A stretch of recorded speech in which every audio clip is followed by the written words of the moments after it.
2012 ஒரு முறை வெளிநாடு ஒன்றுக்கு நான் கடந்து சென்றேன்.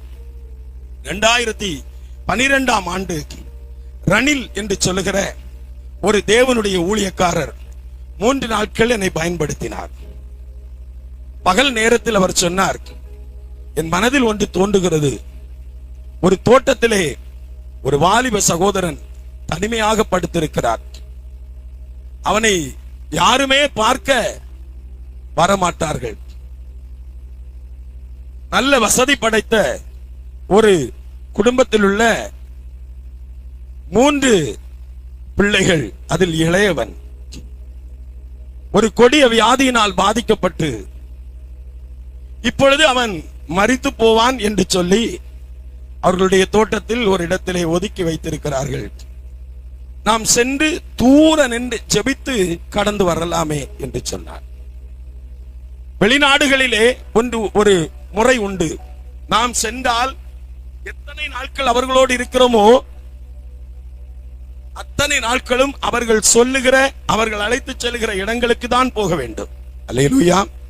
நம்முடைய விருப்பப்படி போக முடியாது. அங்கே போகும்போது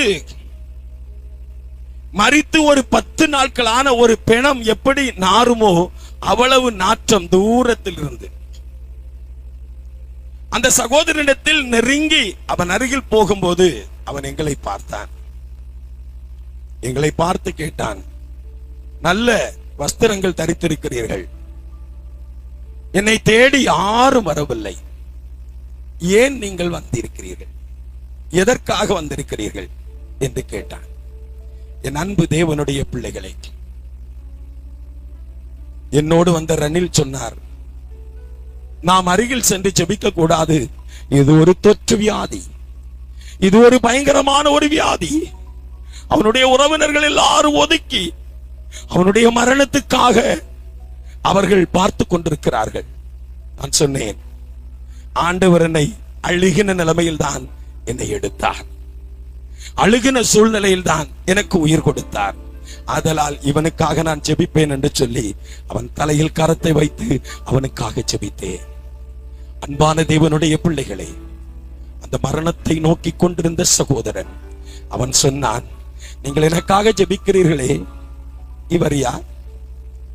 ஏன் அவர் உங்களை என்னிடத்தில் அனுப்ப வேண்டும்? எதற்காக என்னிடத்தில் அனுப்ப வேண்டும்? எல்லாரும் என்னை ஒதுக்கினார்.